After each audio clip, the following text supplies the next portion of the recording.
Música e Adoração com Marcos e Doris Larizati, um programa da Igreja Presbiteriana da Lapa.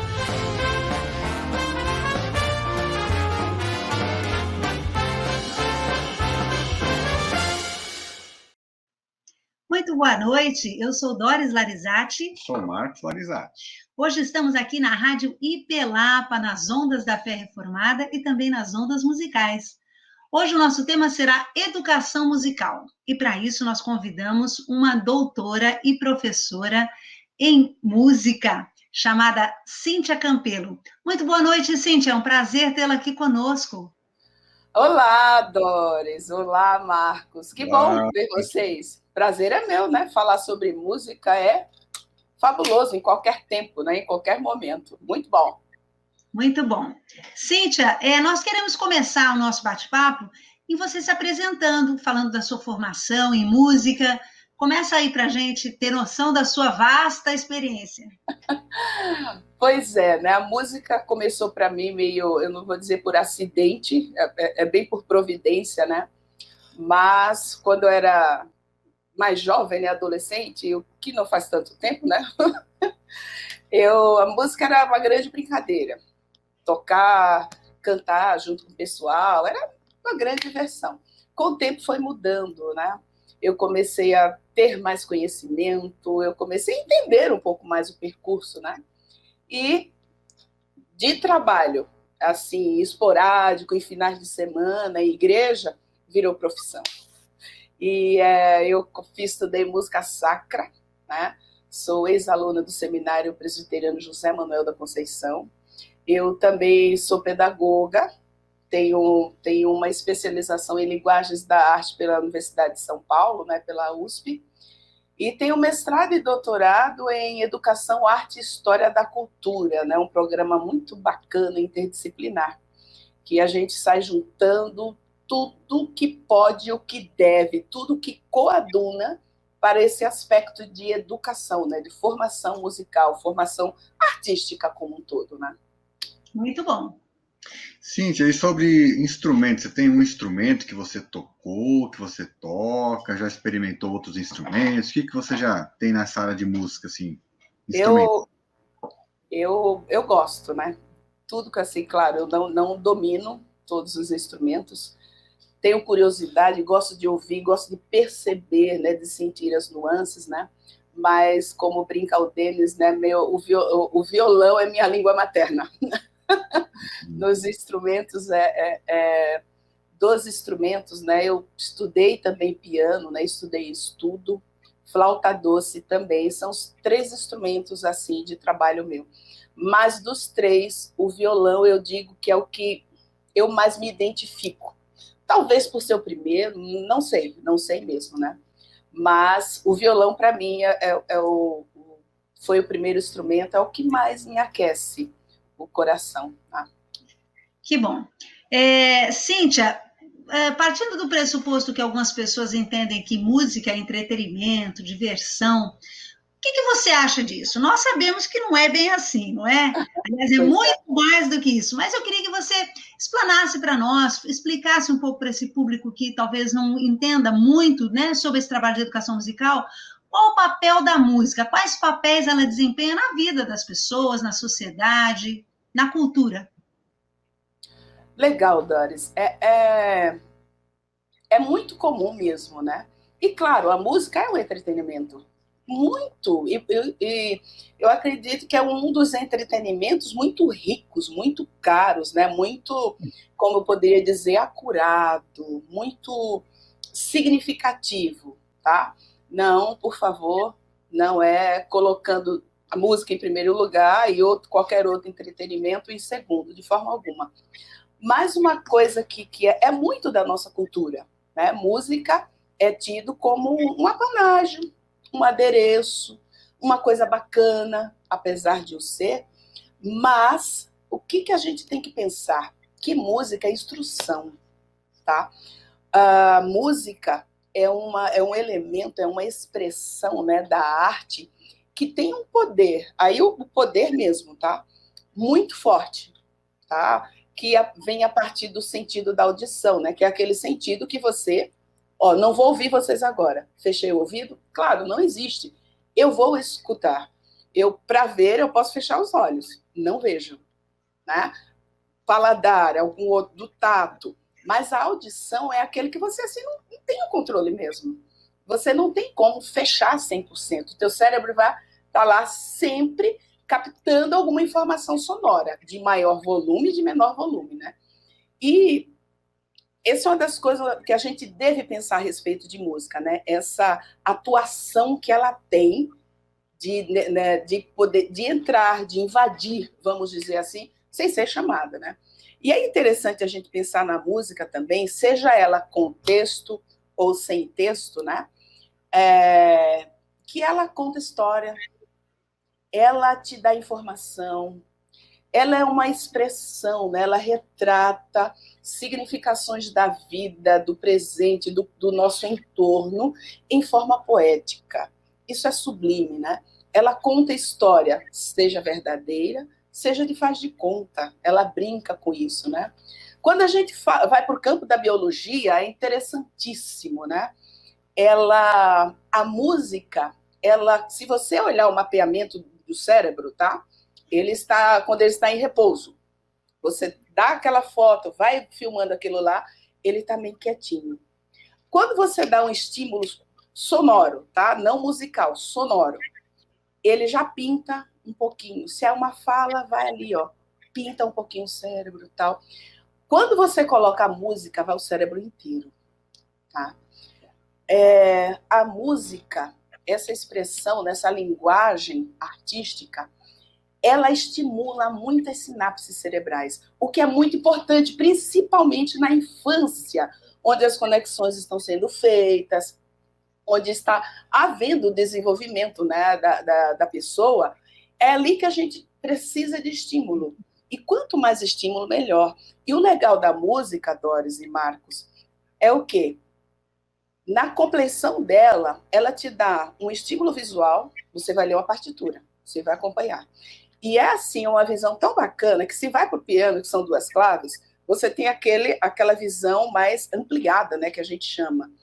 Isso já é um agregar no teu desenvolvimento, né? Ela tem um estímulo sonoro, ela tem um estímulo motor, que tudo isso, né, o fazer musical por si só, está diretamente ligado ao desenvolvimento cognitivo, que o ser humano precisa, que eu precisei, que vocês precisaram, que nossas crianças precisam para ter o quê? Desenvolver as competências, as habilidades necessárias para a vida inteira, né? Não só no campo profissional, mas também no campo no relacional, né?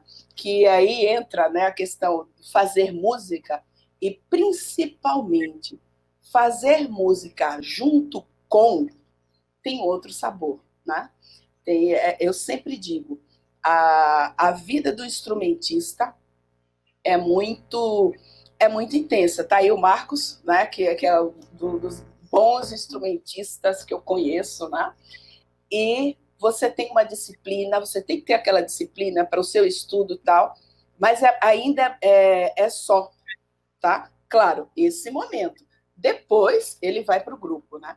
Uma das coisas bacanas, eu destaco bem, né, o canto congregacional, o canto coral, os grupos, o tocar junto, que mesmo o instrumentista tem essa parte, né, esse tempo de estudo sozinho, que ele precisa, depois está junto. Entra, né, a questão musical dessa importância, para além de entretenimento, as relações sociais que são formadas. Né?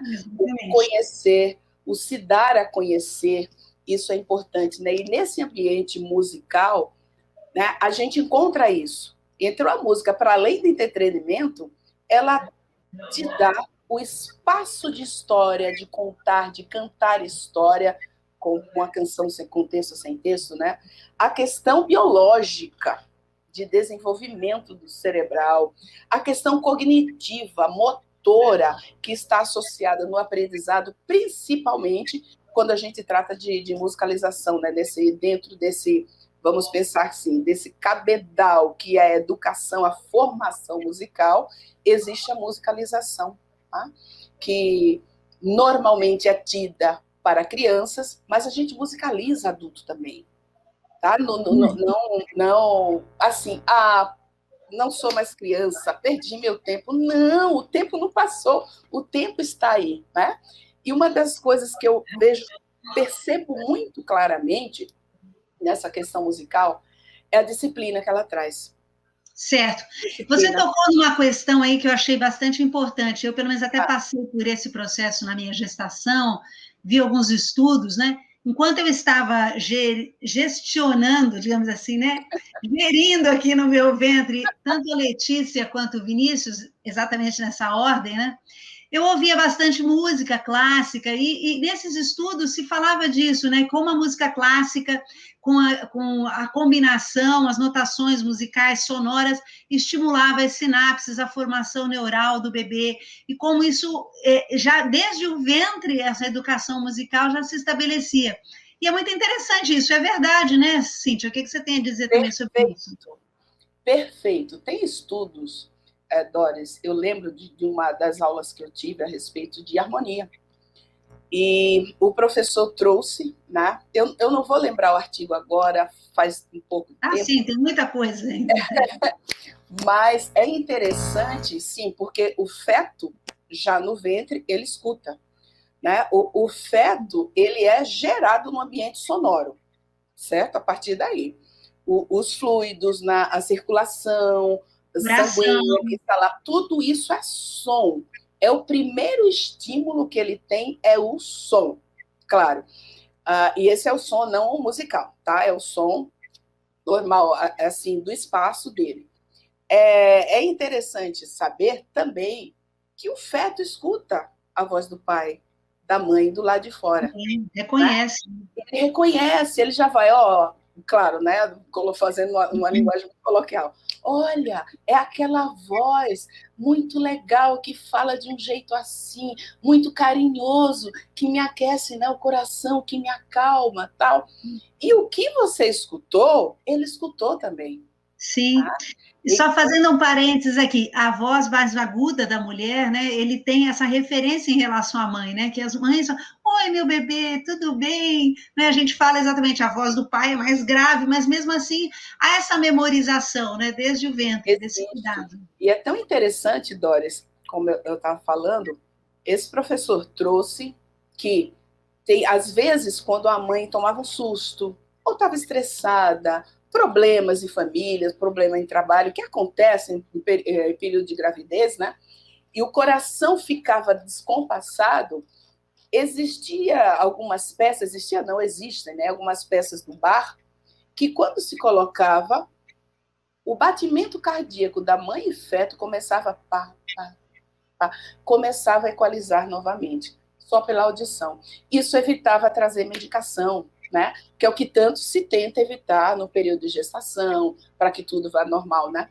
Então, a música, sim, nesse contexto de maternidade, vamos, né, antes de nascer, o bebê escuta, equaliza, e interessante, quando sai do ventre, ele reconhece, porque o cérebro já está lá, já está registrando. E é tão interessante, agora, falando a respeito disso, que o que acontece? Quando o cérebro, você registra uma coisa com música, no cérebro, ele é como se fosse uma tatuagem.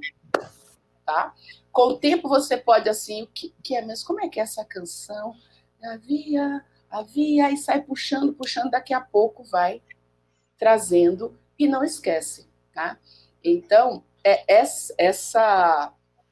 essa característica, né, que a música tem é muito forte, é muito presente e que todo mundo deveria saber para tirar o bom proveito dela também, né? Não só no entretenimento. Imagina só, uma linguagem artística, tá? Que a biologia, a ciência biológica reconhece, verifica isso. Isso tem que ser dito, isso tem que ser repassado, tem que ser repetido para o bem do ser humano, né? Como um todo. É interessante isso. Cíntia, uma outra pergunta é o seguinte: sempre tem pais que têm muita dúvida, assim, né? Nossa, quando será que vale a pena colocar meu filho no piano, no teclado, ou no violão, no ukulele? Que, na sua experiência, né? Você trabalha com escola, você trabalha com igreja. O que você acha, assim, desde quando deve se começar? Quando que deve se introduzir uns instrumentos? Quando que se deve focar? Não, agora você vai trocar esse instrumento. O que você, na sua experiência, você podia falar para a gente? Legal. O trabalho musical, tá? Eu tenho amigas, colegas de trabalho, que começam a trabalhar a vivência musical, a musicalização, com 5 meses. Eu começo com 8. Por que eu começo com 8? Porque, em média, né, com 8 meses, é quando o bebê consegue ficar sentadinho, mas ele não fica né, caindo para os lados. Ele consegue ficar mais firminho, né? A gente começa as estimulações com musicalização. Por muito tempo, Marcos e Doris, o que acontecia? Já se ia direto para o instrumento, né? E vamos pensar um tempão atrás, já se ia direto para o instrumento. Com o passar do tempo na história, foi-se pensando em estímulos para se ter depois um construtor musical, né, que seria o compositor ou o intérprete, seja no instrumento, seja na voz, de fazer a música com mais expressão, né? E não numa notação tão seca, vamos dizer. Não é a melhor palavra, mas, enfim, para a gente entender, eu acredito que ela cabe bem. Aí, o que acontece? Tem a musicalização infantil. E o que essa musicalização faz? Eu recomendo para todo mundo. Ah, mas meu filho não vai ser músico? Ok, mas ele vai ter muito benefício, né? Antes de passar para a prática do instrumento, faz uma musicalização. Por quê? Na musicalização, de maneira brincante, ela vai compreender os parâmetros sonoros, ela vai começar a entender algumas nuances de som, ela vai começar a entender, eu vou falar o que vem assim, nuances de som, perceber melodia, entender diferença de melodia e linha melódica, ela vai começar a perceber os timbres e, acima de tudo, em uma musicalização, o que acontece? A gente treina a criança, tá? Ou adulto, que esteja, mas como a gente está no recorte infantil, a criança tem uma escuta atenta. Não é aquela escuta, eu vou cantar, tocar qualquer coisa, não, mas ela vai parar para ouvir, reconhecer timbres. É o parar para ouvir música, né? E esse processo, antes de chegar no instrumento, quando ele chega no instrumento, vamos falar do piano, o professor chega lá, olha, você vai fazer assim, quando chegar aqui, ou mais forte ou mais fraco, já vai estar organicamente equalizado, já vai estar pronto. A respeito de sentar e tocar, claro, se você começar, Marcos, pega uma criança, tem um método, por exemplo, Suzuki, que é de violino, crianças com 2 anos já estão tocando, já começam a tocar, tá? Ela vai aprender? Vai sim, mas uma recomendação que a gente dá, né, e partindo de vários estudos, vários educadores, é o quê? Faça música, brinque primeiro, tá? Improvisa, começa a acompanhar, bate, cria, antes de você partir direto para o instrumento. Normalmente, o que a gente faz? Acompanha, faz muitas experimentações, muitos jogos e brincadeiras, né? Com corpo, voz e tudo, para depois ir no instrumento, acompanhando bem a fase de alfabetização dela. Né? Ela começa, vamos supor, 6. Claro, isso não quer dizer que com 5, tem crianças mais cedo que já começam a escrever, fazer tudo, mas lembra que ela vai estar aprendendo uma outra linguagem. Tá? Ela, com o tempo, ela vai ler a partitura, ela vai ler símbolos, diferente da grafia normal que a gente tem, da grafia normal que ela tem. Isso quer dizer, então é uma lei? Não. Não é lei. Mas a gente recomenda o quê? Faz a musicalização, percebe esse entorno sonoro, percebe história. Eu brinco muito com os meus alunos, né? Brincadeiras de tocar, de cantar, E agrego a isso a história da música. Eu trabalho a história da música com eles, para eles entenderem o quê? Que a música, tá? Ela não é algo assim solto que chega do nada misticamente para mim. Não. Quem compõe, que isso faz parte da musicalização também, quem compõe, ele parte de algum lugar para chegar em algum lugar. E musicalização, a gente começa a trabalhar isso, claro, dentro cada um da sua faixa etária, para entender a contextualização da música. Ela não é um elemento sozinho, etéreo lá, não. Ela tem a sua, vamos dizer assim, corporeidade no sentido de construção. Ela vai me dizer alguma coisa, ela quer dizer alguma coisa, às vezes são coisas que eu gosto, são coisas que eu não gosto, mas o processo de musicalização é isso, para quando ele chegar, o piano, né, que a gente estava falando, ele vai escutar aquela peça e vai pensar em tudo isso antes de tocar. Quando ele estiver treinando, ele vai entender se aquela música, olha, foi fulano de tal, foi o Haydn, foi o Bach, foi o Schumann que fez, e ele estava na terra dele, como que era o período, o que estava passando? Então, tudo isso gera um melhor intérprete, né? Um melhor executor, seja um intérprete de voz e no canto, tá? Perdão, no voz e no canto, é redundância, né? Na voz ou no instrumento. E para quem compõe, é levar todas essas instâncias em consideração. Isso é importante. Daí que a gente recomenda, né? Acompanhe o processo de faixa etária de alfabetização para entrar numa nova linguagem, né? Aí tem um processo muito longo, né, para até chegar nesse ponto. O seguinte, puxando ainda essa pergunta, né? Você, na minha experiência, assim, a impressão que dá, não tenho nenhuma estatística, mas a impressão que dá que hoje em dia não tem tanta criança continuando, depois dessa fase da musicalização que na escola tem, mas pegando o instrumento, gostei, toquei flauta, vou começar a flauta, vou começar o violão, vou começar piano.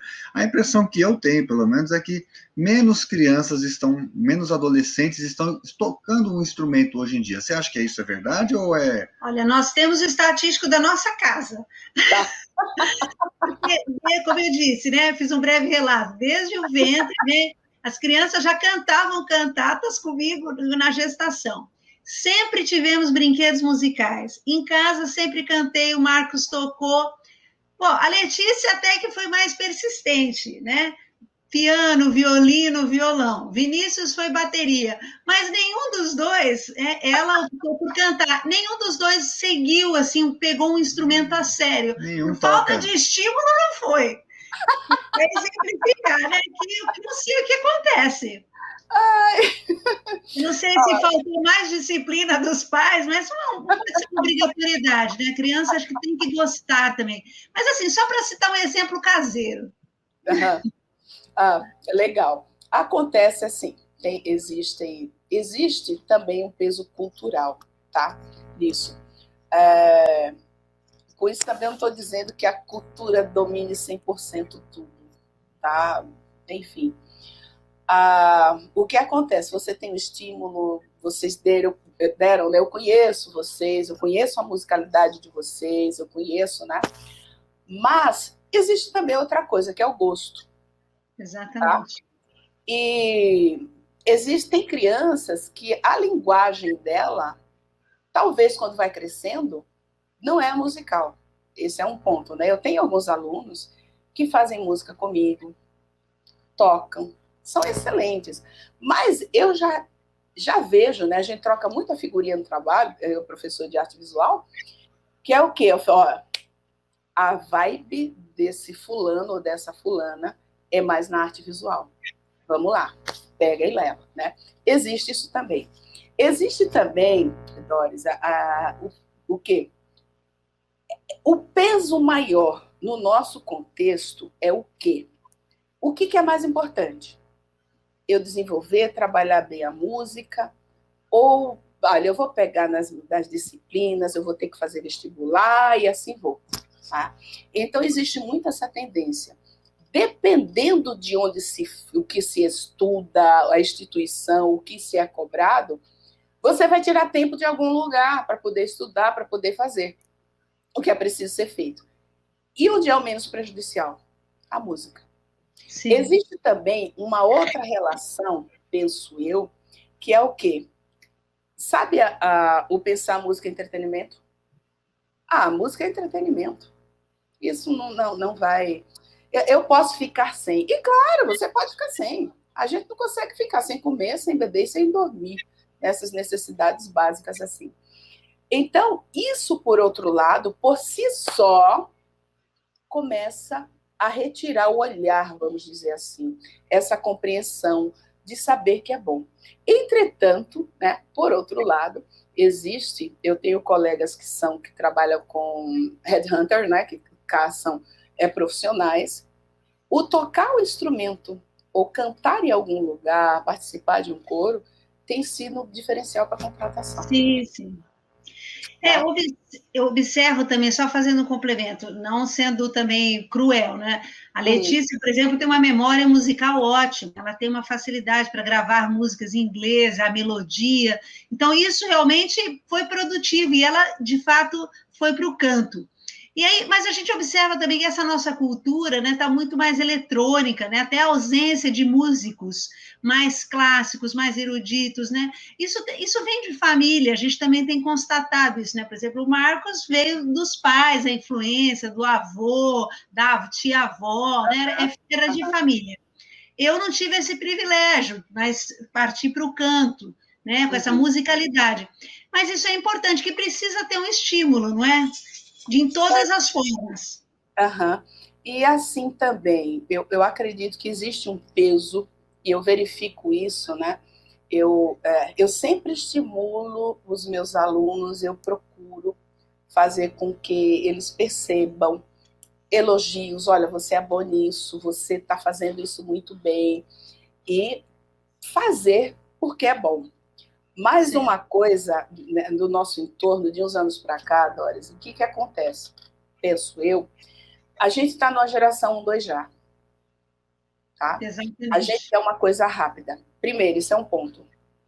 Um outro ponto, ainda existe, eu verifico, tá? Não sei se vocês verificam isso também. Em alguns contextos, o que acontece? Música é uma coisa, ou não é para mim porque é muito sublime, ou música é assim, é aquela expressão, você tem que sentir e vai e faz. E não é só isso. Exatamente. Fazer música dá trabalho. E não é pouco. Estudar, né? Precisa estudar. Não é pouco. Não é pouco, não dá pouco trabalho, né? Tem gente, eu lembro que uma vez eu já escutei, tem acho que uns 10 anos, 11, 12, mais ou menos isso, que perguntaram, Cintia, o que você faz? Você trabalha com o quê? Eu falei, eu sou musicista, né? Não, eu sei que você faz isso, eu sei que você toca e tal, mas de trabalho mesmo, o que você faz? Então, acho que é um hobby, né? Já melhorou muito, né? Porque há um tempo atrás, quem era músico era vagabundo, era sinônimo de quem não faz nada, quem era aquele ou aquela que levava a vida na flauta, né? Não é fácil levar a vida na flauta. Leva a vida na flauta e não sabe a dificuldade que é fazer aquela embocadura, de tirar música. Mas, e nessa geração, né, de 1, 2 já, dessa inspiração de querer aquela coisa só para o corpo, a gente esquece da estrutura que a música dá para o cérebro na questão matemática, né? E lógica, de pensar mesmo, de dar trabalho para pensar. Essa é uma questão musical, ela te dá trabalho para pensar, mesmo com todo o prazer que ela que ela te traz, né? E eu vejo com essa coisa de fazer o caminho mais fácil, o caminho que vai dar mais resultado, já vai estar no ouvido, e o intuitivo, e vai. E se esquece de todo esse contexto. Então, eu penso que essa diminuição entra também pelos olhos. Por que eu vou estudar tanto se tenho não sei quem lá de 3 cruzinhas que faz toque, toque, toque, toque, e tá famoso e o povo vai? Então, existe essa vamos dizer assim, essa busca do caminho de Adão, né? Que, enfim, você faz, mas onde é que está a qualidade? Onde é que está, de fato, a essência, né, trazendo para o nosso no espaço de educação, a essência primária que uma educação faz, né, para desenvolver o cidadão? Onde é que fica? O entender do que você faz. Então, isso essa necessidade de querer um caminho mais fácil, em alguns casos, faz com que tenha o desestímulo. Ou, às vezes, até, né, eu vejo em alguns grupos de pré-adolescente, adolescente, o fulano vai tocar, olha só, o bichinho. E começam a fazer chacota. Né? É o bullying, né? Aí, às vezes, pega, né, uma pessoa que não está bem preparada, né? Isso pode desestimular. Traumatizar, né? Pode, e pode mesmo. E como não é uma coisa, vamos dizer assim, necessária, né? Não é aquela coisa assim, eu preciso de música, tudo, ela vai embora. Né? Mas eu costumo dizer, Doris, ao mesmo tempo, tá? Eu sempre falo a respeito disso. Muitas vezes se diz que pode fazer de qualquer forma, não precisa tudo isso. Mas quando você vai fazer uma festa, vamos falar de casamento. Eu pergunto, você casou? Casei. Quem você chamou para tocar no seu casamento? Teve música? Foi um qualquer um? Nunca é. Sempre se vai buscar aquele que sabe, aquele que senta, que se mata para estudar. Exatamente. É aí que vem quando tem o valor. Então, a gente poderia resumir assim, né, que musicalização é uma brincadeira que deve ser levada a sério desde a tenra idade, para que o ensino mais fundamental e progressivo em música se desenvolva. Uhum. E aí nós poderíamos chegar assim, gosta fulano de tocar? Então por que não aprende? Não, gosta de tocar, não aprende, né? E aí fazendo a instrução na educação, não é verdade? É o fazer bem, né? É muito comum, Doris, tá? Eu vejo de o contentar ali. Tá dando, acabou. E não pode, em lugar algum, para você. Aí eu vou falar, eu vou me atrever a falar que esse é um princípio que você não pode nem para a mínima coisa que você vai fazer em casa. Sabe, você nivelar por baixo. Não, você tem sempre que nivelar por cima. Inclusive porque isso é um desenvolvimento para a tua vida profissional. Quem vai querer contratar um profissional que... Meia boca, né? Meia boca. Você tem dois. Tem uma pessoa que vai lá, né, segura a onda, faz, está na pegada, proativo, tudo, e tem aquele que, eu vou cumprir. Né? E chega até, para o cristão, é até pecado. Servo e fiel, você fez o que era só para fazer. Inútil. Tabela. É isso que você cumpriu a tabela. Não pode. Tá? E uma das coisas, né, que a música faz é trazer isso. A perfeição. Você escuta, você quer fazer bonito, você escuta outro grupo.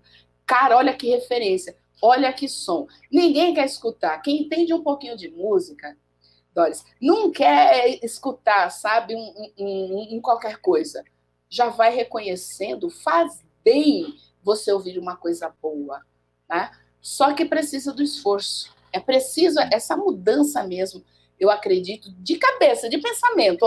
Não é assim, ela é assim. Só que dá trabalho, porque você mudar um hábito, né? A neurociência diz que hábito é você fazer o quê? Esperar à vontade? Não. É saber que você tem que fazer, levante, vai lá e faz. É isso. Não vai ter um estímulo lá de dentro de você para fazer com que você agora vai chegar a minha vontade para eu estudar. Não. É aquela coisa, entende? Você sabendo já, você que está me ouvindo aqui agora e não sabia disso, entenda todos esses benefícios que a música te dá, levanta e vai fazer. Eu não tenho tempo de fazer um curso. Começa em casa a ouvir música de maneira diferente. Procura alguém. Hoje a gente tem tanto recurso, Dória, né? Com o YouTube, com tantos... E quem é mais novo do que eu vai saber muito mais recursos. Comece a entender essa música. Comece a entender o texto. Presta atenção nas partes dela, que isso vai te ajudar a fazer leitura de mundo também.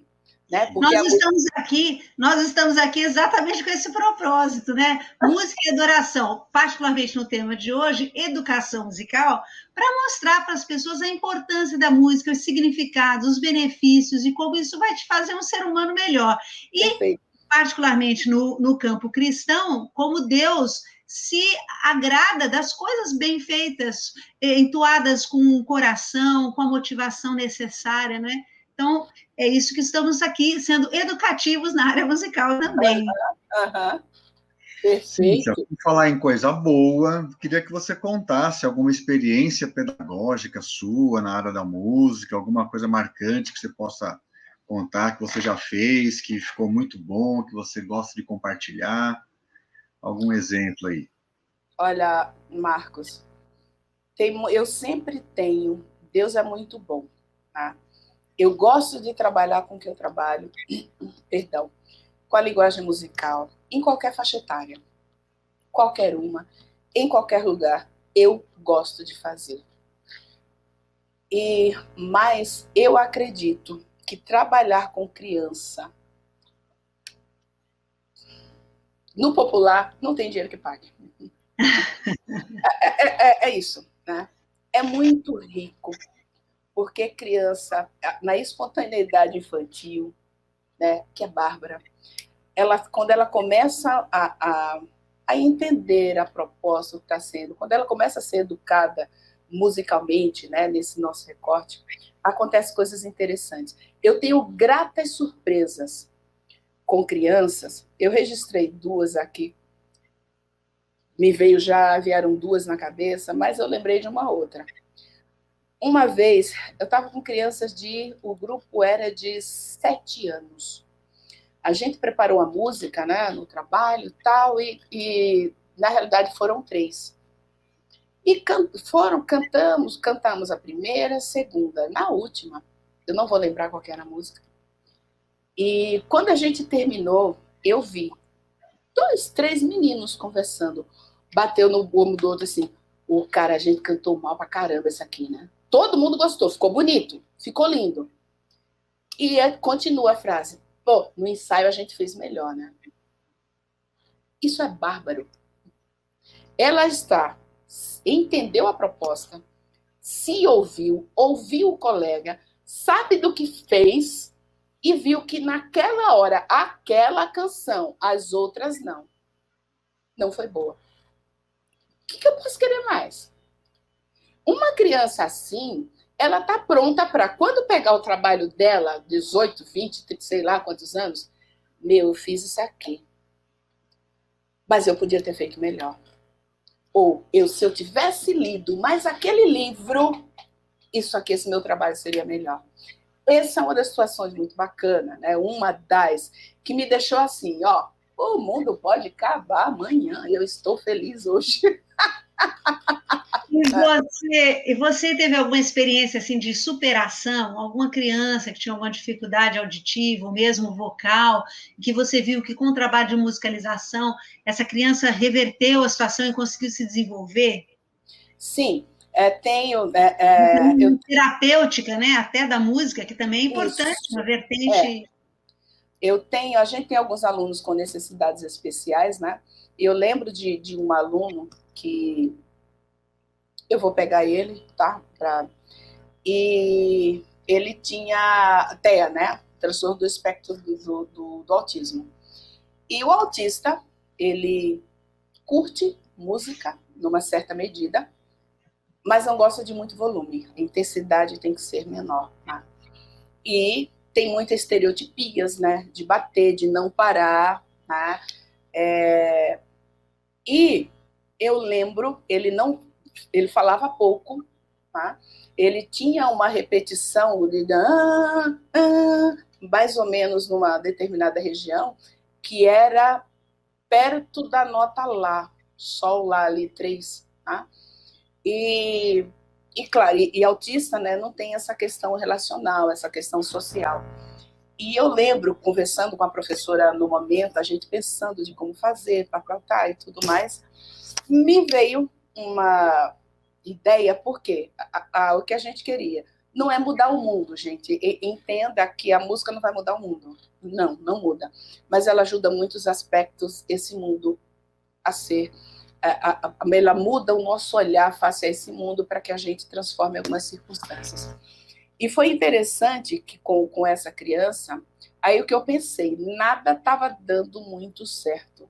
Eu comecei a observar que no andar dele, ele repetia um tá, tá, tá. Aí dava uma paradinha, tá, tá, tá, dava uma paradinha. E continuava, dava essa paradinha, não é ficar quietinho, ela dava aquele break e depois voltava, né? Porque eles normalmente não param. É de um movimento. Uma energia, né? Uma atividade. Uma energia, boa essa palavra, uma energia muito grande. Aí o que eu pensei, bom, vamos fazer o seguinte, peguei esse som dele e comecei a investigar os movimentos, o que ele gostava. Ele gostava muito de olhar para o pai, para a mãe, ainda que assim, não aquele olhar, né? Mas chegava perto, a vivência do pai e da mãe junto. Eu comecei a juntar essas coisas, né? Que ele sabia que podia contar com os pais, porque tem diferentes níveis de autismo, né?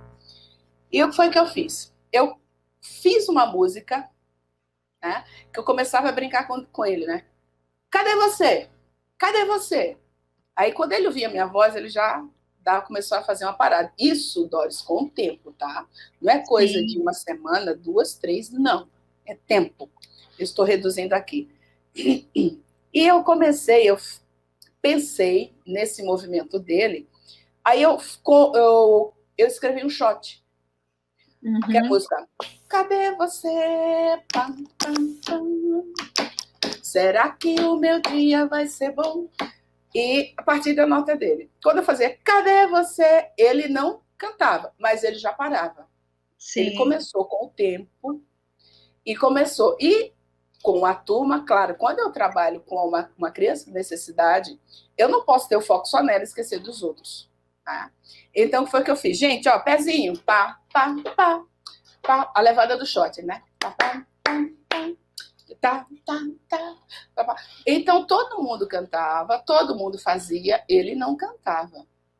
Mas ele escutava, começou a ficar junto. Começou a seguir, começou a rodar. Então, o que eu queria que ele falasse, claro, se ele falasse, ele interagisse, tudo, ótimo. Mas, no momento, era trazê-lo mais para perto. Isso foi feito. Né? E foi um avanço, que bom. Um avanço, não foi, né? O mérito não é meu só. Vários outros colegas estavam juntos, né?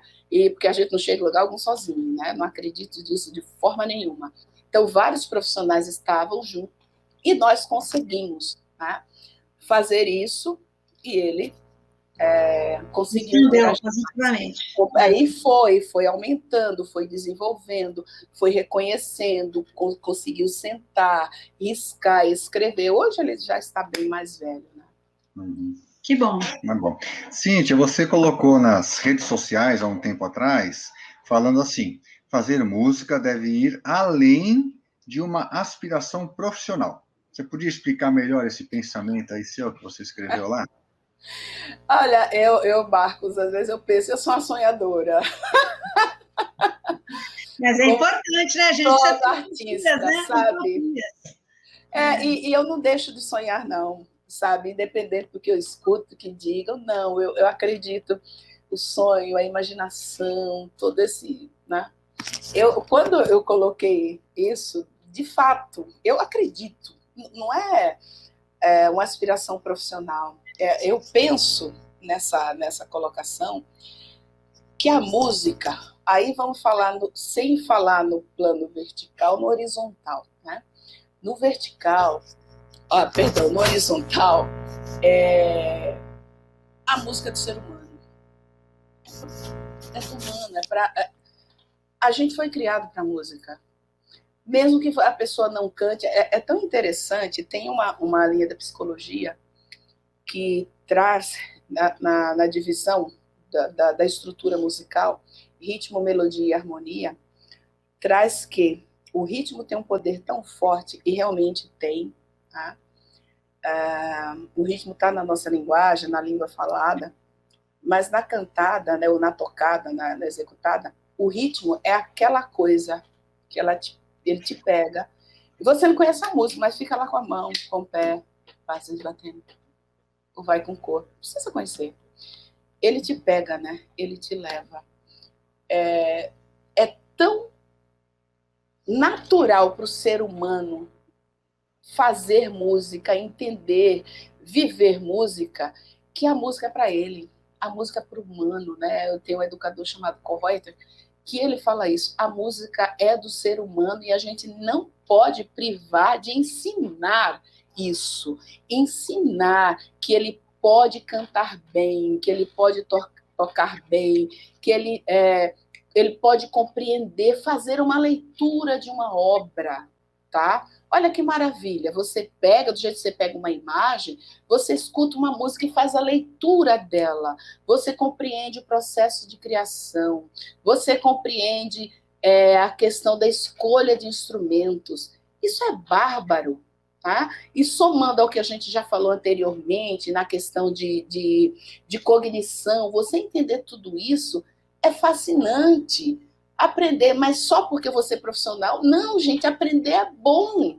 Aprender, né, sobre qualquer coisa, né, é uma coisa bacana, conhecimento não vai ocupar espaço. Você entender, saber mais a respeito disso, você vai ter mais ferramentaria, vamos dizer, no trato, na postura, como eu poderia dizer, no gestual, na socialização. Você vai ter, do jeito que você vai sentar para falar de um filme, você vai sentar para falar de uma obra, de uma coisa que você ouviu, e automaticamente esse exercício vai fazer assim, ó, para a tua imaginação, que vai desencadear numa criatividade.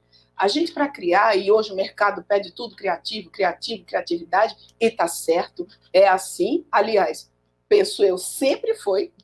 Não mudou esse negócio de ter criatividade, não é de hoje, não. Eu acho que desde que o mundo é mundo, é criação, né? Ou por necessidade do momento, ou por, olha, é preciso fazer por algum outro motivo, um motivo profissional, né? E entender isso, saber que você pode fazer isso, é um privilégio. É um privilégio. A música não pode ser profissional. Aprende música porque é bom. Caetano Veloso diz, como é bom poder tocar um instrumento. E gente. E vai. Então, você comentou aí do mercado, né? É fato.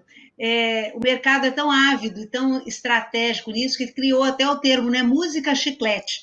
Então, você tem um jingle de uma propaganda e aquilo às vezes aparece na sua mente, vê, né? Entrou pelo sentido da audição e aquilo fica remoendo na sua memória, no seu sentimento, com apelos às vezes emocionais, com apelos mais de estímulo mesmo à compra, mesmo sem necessidade. E aí nós vemos também, assim, pela sua experiência com a história, né, do doutorado em História e a parte cultural, nós vemos que muitos artistas, muitos músicos pesquisaram, traduziram, né, a parte histórica da música para canções populares. Isso também talvez seria um viés interessante, né, para muitos professores, músicos trabalharem com as suas comunidades, esse estímulo de educação musical com canções mais populares, fazendo essa progressão para linhas mais eruditas, mais clássicas. O que você acha disso?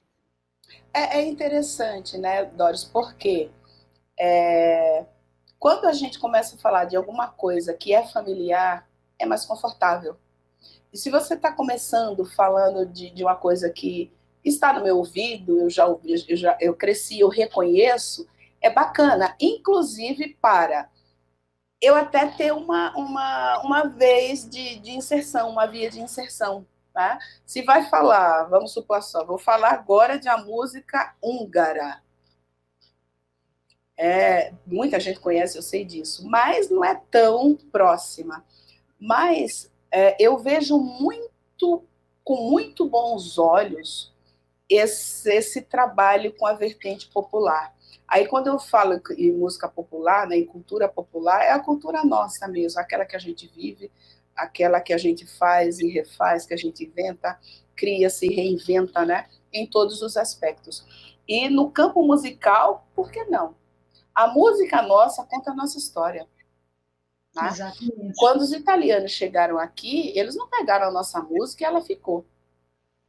Não, e esqueceram a dele. Não, eles trazem, porque a música, ela tem uma questão identitária, ela faz parte, né? Tem coisas que é parte, mesmo que a gente não perceba. Eu estava ouvindo um documentário muito interessante hoje, e veio muito a calhar aqui, né? Quando a historiadora estava dizendo, olha, você não pode falar da cultura nordestina, via de regra, principalmente da cozinha, sem falar do açúcar. O açúcar faz parte da nossa história. E até hoje, se você pensar nas indústrias canavieiras, né, de açúcar, tal, tudo, é muito forte lá. Porque o açúcar, né, aí tem uma obra do Gilberto Freire, que ele traz, né, ele usa termos assim, a doçura da tristeza, alguma Casagrande Senzala. Ele traz algumas coisas que aparentemente é bem para aquela coisa de aliviar aquele sofrimento, né? Porque do mesmo jeito que o açúcar faz parte da história para adoçar, gerou escravidão, né? Gerou escravidão não, os escravos trabalharam, tem esse lado da história. Com música também, ela vai contar a história, ela traz, você pega o regionalismo, Nordeste, aqui, no Sudeste, pegar as umigadas, aí você vai para o Sul, aí tem música com dança, pau de fitas, etc. E tal.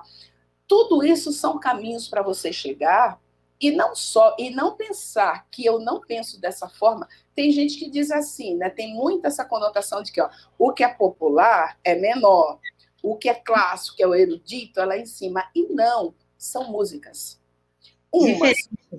São diferentes, né? Tem um grau de dificuldade maior, porque elas são feitas para determinado fim, outras têm um grau de dificuldade menor, mas ambas vai falar de uma cultura, vai falar de uma pessoa. O Norbert Elias, ele tem uma obra que fala do Mozart, ele é da sociologia, e ele faz um livro que eu recomendo, né, de cultura, para você ler, que ele vai tratar, ele fala do Mozart, não como aquele gênio que foi fenomenal, etc. e tal, mas ele trata o Mozart como ser humano, como uma pessoa. E essa coisa do popular, ou do erudito, mas eu acho que nesse sentido o popular tem um pouco uma força maior, não melhor, uma força maior, que é o quê? De ver o ser humano, aquele que muitas vezes ele aprende em espaços não acadêmicos, né? Aqueles espaços, né? Se você for observar na Casa de Farinha, né, na história, Casa de Farinha é um encontro de cultura, de saberes, passando de geração em geração, onde se sentava e ia fazer a farinha, se conversava, se dizia, hoje é um pouco menos, né? E ali se cantava canções. Esse contexto é o contexto de formação do ser humano, e que tem música, e essa música tem muito significado. Ela só precisa ser vista e respeitada, né? Cada pedaço, penso eu, viu, Doris? Penso eu. Então, você até citou o Mozart aí, né? Recentemente eu li algum artigo sobre a irmandade de Mozart, né? Ele tinha uma irmã que era muito talentosa, mas naquele tempo o preconceito, a intolerância com relação ao desenvolvimento e até a educação feminina fizeram com que ela, digamos assim, não pudesse desenvolver os seus dons e talentos, mas depois, acho que depois de muito tempo de casada, ela conseguiu estudar, e dizem até que muitas composições do Mozart, uma parte delas, pelo menos, pode ter vindo da irmã, para você ver, né, que não basta a questão cultural, mas também até a segregação, o preconceito, a questão de gênero, né? Perfeito. E aí foram tempos passados que hoje conseguimos reverter, a mulher tem o seu papel de estudiosa, de musicista, de educadora. E estamos felizes por isso, né? Amém. Eis-me aqui, né? Senão, onde é que eu ia estar? Ô, Cíntia, puxando agora um outro assunto mais atual, né, com relação à pandemia, né? Eu tenho também colegas músicos que falam que não é fácil dar aula online, né? Por causa que esse Zoom tem o delay e não dá para fazer as coisas. Como é que foi nessa pandemia você ensinar crianças? Tem gente que tentou fazer aqueles corais, né? Os quadriculadinhos das pessoas. Você tentou fazer alguma coisa durante a pandemia? Nesse estilo ou você pensou completamente diferente?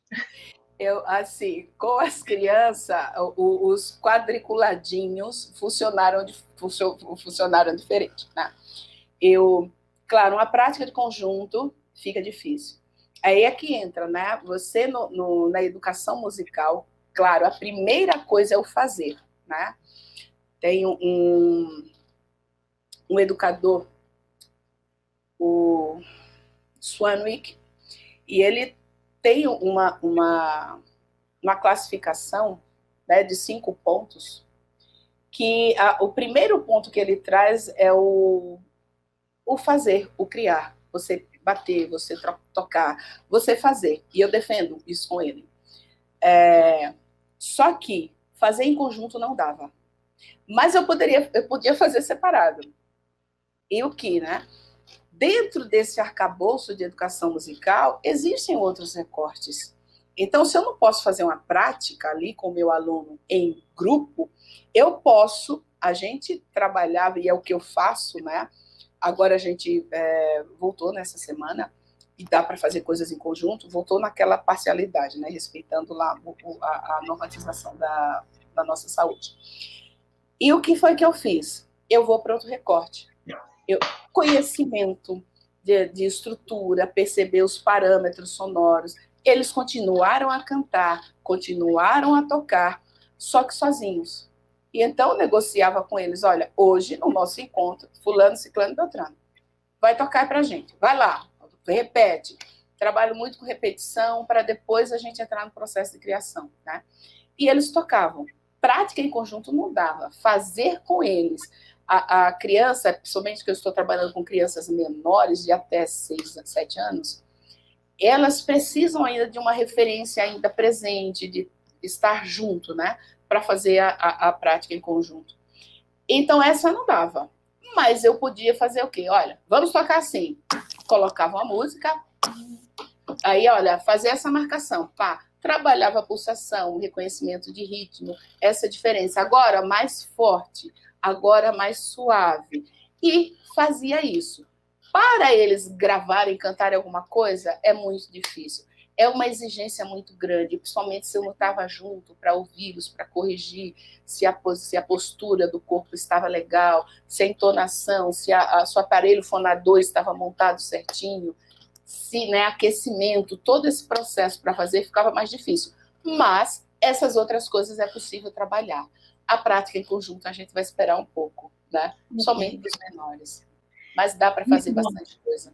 Importante é tentar e mantê-los ativos, né? Dedicados a ouvir e fazer musical. Bom, além de professora, estudiosa, né, acadêmica na área de música, eu sei que você também tem uma vertente com a capelania. E aí eu queria que você falasse um pouquinho dessa sua experiência em atuar em hospitais, com pacientes, às vezes até terminais, pessoas adoentadas, né? Pessoas com mal de Parkinson, com Alzheimer. O que a música tem a oferecer de bom para esses pacientes e outras situações que você julga importante relatar aqui? A capelania é uma das melhores coisas que podia ter acontecido na minha vida. A gente começou, né, eu e o Denis, nós começamos em Limeira ainda, né, na Santa Casa, com a dona Emma, que trabalha lá na capelania, é responsável. E eu digo, Doris, fez assim, na minha vida, de entender muitas coisas, de me fazer estudar mais, né, o campo da neurociência. Porque eram, assim, vamos dizer, um público diferente, situação diferente, onde ali ele não era um apreciador. Ali eu estava lidando com vidas por um fio, com sentimentos quase extraviando, quase indo embora, né? E em Limeira tem um fato muito interessante, né? E aqui em São Paulo eu estou no Hospital Servidor Público. Agora a gente parou, né? Em São Paulo, aqui, eu tinha um coral com o pessoal da limpeza. A turma, né? Que limpava o hospital, né? Terceirizada. E foi muito gratificante isso. A proposta não era só cantar. eles, né, como muitos deles falavam, nós somos os esquecidos. Os invisíveis, perdão, nós somos os invisíveis, ninguém vê. Só vê quando está sujo em algum lugar. Só que o pessoal não percebe que às vezes a gente vê quem está morrendo, a gente vê gente chegando esfaqueado, tudo, e a gente sente isso. Então a proposta do trabalho, esse é um ponto, né? Foi além de trazer renovo, aí no caso o pressuposto é diretamente cristão, e vou combinar, né? Claro, tudo que eu faço na escola, esse é o meu pressuposto. Né? Porque a minha fé é o que eu sou. Né? Eu levo, digamos assim, a ferramentaria de trabalho, eu a executo a partir de um Deus que diz o quê? Eu quero que seja excelente. E para eles, eu trabalhava essa questão de fé, de sustento, de abrigo, de socorro bem presente na hora da angústia, mas também eu sabia que é um público que teve pouco acesso à escola. Exatamente. Então, no projeto estava o quê? Esse lado dessa necessidade, né, de serem vistos como pessoas que amam, que choram, que riem, que sentem dor, como também gente que nunca tinha ouvido falar de nada, e eu levava a cultura musical. E eles diziam, professora, olha, hoje eu vou trabalhar melhor. Depois, o trabalho nosso era na terça-feira. Olha, e era muito legal ver o gestual deles, né? E hoje, a partir de agora, a minha vida vai ser outra, eu estou agora no paraíso. E é interessante como isso mudava, né? E quando chegava o momento de apresentação, estavam enfermeiros, médicos, diretor de hospital, tudo assistindo ele. Doris, isso é muita diferença. Nossa, muito significativo. Isso aqui em São Paulo, fora muitos casos, né? Às vezes eu passava, tinha esse projeto, e algumas vezes, isso mais em Limeira, eu fazia o quê? Cantava nos corredores, né? Começamos o Denis e eu. A gente cantava no corredor, ia para o quarto, e às vezes tinha criança que não estava tomando remédio, tinha adulto que estava sentindo dor, e a gente passava e cantava, terminava, a criança ia lá tomava remédio, o adulto conseguia mexer e tudo. Né? Então, aí nesse caso, eu atribuo a questão musical, tudo isso que a gente falou anteriormente, mas também ao texto que estava escrito naquela canção. Sim. Que dá o renovo, né? Exatamente. Que é o texto sagrado. Então, você citou aí o Denis, não é? Nós sabemos que ele é o seu companheiro. E aí, como tem sido superar todos esses desafios, viver todas essas aventuras, né? Sei que vocês têm outros hobbies também, se você quisesse citar aí rapidamente para a gente, que já está caminhando para o fim da nossa entrevista, esse é o momento aí, dá luz aí no esposo. Nossa, assim, o Denis, né, vocês conhecem, né? E o Denis é de uma genialidade incrível, né? Nós somos iguais não, parecidos, né? Bem parecidos em algumas coisas, diferentes em outras, né? Ele tem, eu acho que uma da primeira diferença que ele tem de mim é a forma que ele aprende. O Denis aprende muito rápido. Ele escuta, né? Ele escuta e não precisa ler, reler. Não, para ele não. Ele escutou, viu, e aquilo é suficiente. Registra e vai embora, né? Ele não precisa de tanto tempo deitado, debruçado em cima de um livro. Para mim, não. Eu preciso. E primeiro que eu não confio muito na minha memória. Né? Mas, por outro lado, eu sempre gostei muito de ler. Isso é herança dos meus pais, principalmente do meu pai. Papai gostava muito de ler e ele lia tudo. Meu pai, eu sempre digo, né? Ele me ensinou a ser pesquisadora. Eu lembro quando ele quem alfabetizou, tanto a mim e os meus irmãos, tá? E eu lembro quando eu fui perguntar para ele o significado de uma palavra, eu era pequena, eu não lembro a palavra. E eu falei, pai, o que significa isso? Ele virou para mim e disse, eu vou te mostrar uma coisa. Naquela época não tinha internet, né?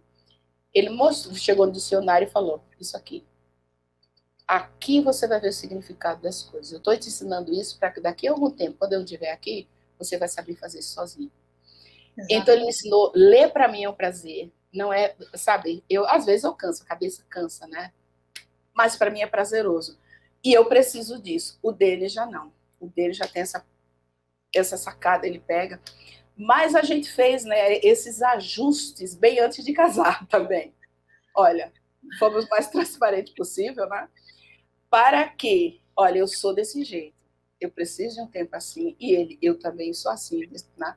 E é interessante, nessa nossa junção, a gente desenvolveu um projeto, né? Que, claro, a ideia foi dele, não foi minha, a ideia é do Denis, pensando no que a gente sabe fazer, né? Vocês sabem, ele é da área de administração, a primeira formação dele, tem gestão, pós-graduação em gestão de projetos, e também é um gastrônomo. E ele também gosta de cantar, tem uma voz belíssima, gosta muito de cantar, estudou música sacra, o curso livre de música sacra, e ele desenvolveu um projeto chamado Cozinha, Conversa e Cantoria. Que legal. E nesse projeto, muito agradável. São 3 coisas que eu acho que, né, encaixam muito bem. Onde ele trabalha, então a gente trabalha diferentes faixas etárias, adultos, crianças, e cada uma, né, dentro do seu manuseio, né, do que elas podem fazer quando são pequenininhas, que tipo de massa, o que é seguro. E para os maiores, né, eu lembro de um projeto que a gente fez, que foi para os homens de uma determinada igreja, cozinhar, aprender alguma receita, a mulherada a gente ficou no outro espaço, um pouco de conversa e cantoria, e o Denis ficou treinando os meninos lá na cozinha. E eles se cozinharam para as meninas, para as esposas, ou para, enfim, os meninos fazendo as coisas para as meninas, né? Então a gente adequa a necessidade, e né, porque a ideia do projeto, Doris, é que ao redor da mesa é que a gente vive, né, resolve muitas coisas. Ao redor da mesa que se tem comunhão, ao redor da mesa a gente resolve problemas, ao redor da mesa a gente coloca o que nos angustia e resolve, né? E a comida, a gastronomia é muito simbólico no mundo cristão, desde o Antigo Testamento, né? A gente tem muitas relações com isso. E tem sido muito bom, a gente traz essa questão, né? Como também aproveitamento de alimentos, o que fazer diferente. Sim. E muito tem sido bom. Demos uma parada, né? Sim. Agora, nós vamos... Mas voltaremos a saborear no futuro próximo. Maravilha, vamos sim. Gente, a gente queria agradecer demais. Dá vontade de estar conversando mais um tempão, mas nosso tempo é reduzido. Mas a gente queria agradecer. Quem sabe mais para frente, ao vivo, com comidinhas, a gente pode fazer uma outra atividade. Vamos pensar. Vai ser muito bom. Então, tá ótimo, um prazer, Cíntia, tudo de bom para você, foi uma delícia esse papo aqui, essa conversa, e que frutifique para o futuro. Amém. Obrigada, gente, de coração, sempre à disposição, tá? No que eu puder fazer, estamos aí. Muito obrigada a todos vocês aí que estão nos prestigiando, né? Muito obrigada. Deus abençoe. Até a próxima, gente. Até, tchau. Nas redes sociais. Ok. Beleza, tchau. Música e adoração com Marcos e Doris Larizati, um programa da Igreja Presbiteriana da Lapa.